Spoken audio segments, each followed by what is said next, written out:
Well, after the competition, hopefully I will be very busy.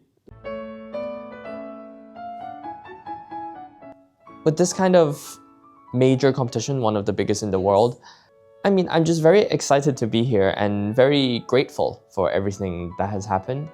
And it's been an amazing experience, both performing on stage and also the growth and learning that I've had these past 2 weeks, and hopefully one more week to come. It has all been amazing, and I've enjoyed every moment of it. So why you choose Brahms? Brahms, for me, well, for sure, it's one of my favorite composers, one of the dearest composers to me. Of course, his music is extremely emotional and beautiful, but it's also extremely well constructed. Every detail is so meticulously constructed, and he doesn't make mistakes in the writing, so everything is correct and perfect. And just by working on this, because every note is placed at the right place, just working on this, I learned so much about how music making works, how piano playing works. And of course, I was also incredibly inspired by his humanity and the artistry in all this music. And I'm anyways a fan of working on a large volume of repertoire by a composer, because then you feel like you become friends with them. And also, I always say, I feel like Brahms is one of my main teachers, because just through working on his music, I learned so much.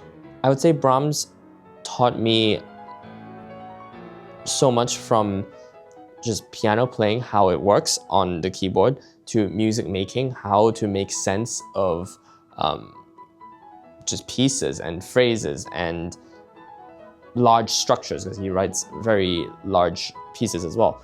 But of course, how to express human or larger than human emotions through this incredible structure. And I think his music has all of that. And just working through all the different shades of his repertoire gave me such a clear overview into how playing music in general works. After the competition, what do you plan to do? Well, after the competition, hopefully I will be very busy.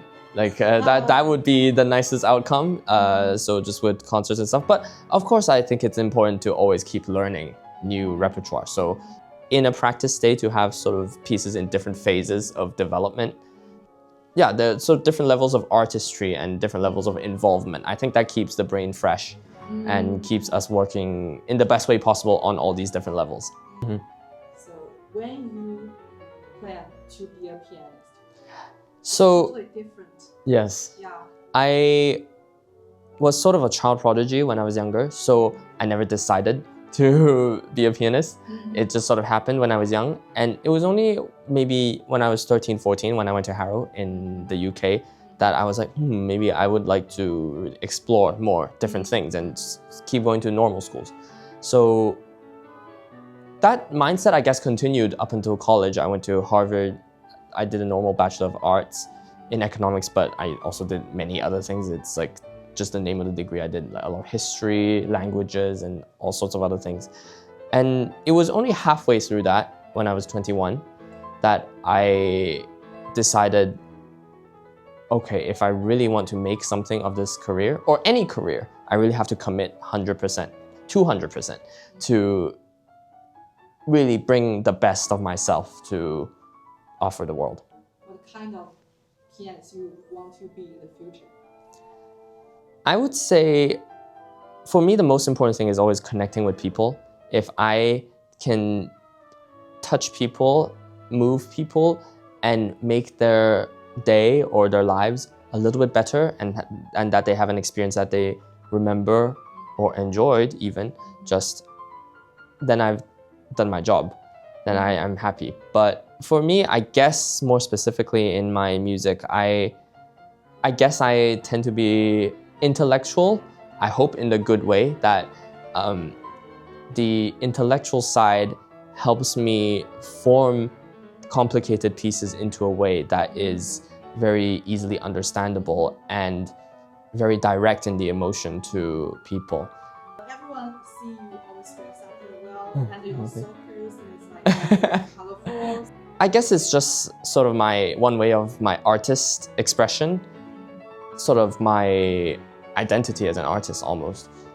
And since, you know, girls, they have much more variety in what they wear and what they can do in terms of the dress and different styles. And so, you know, us guys were so boring. Like so much, it's like the same. So just a little touch of something is like to make it interesting and memorable. And also, it's like just part of my identity and how I feel about portraying myself in general.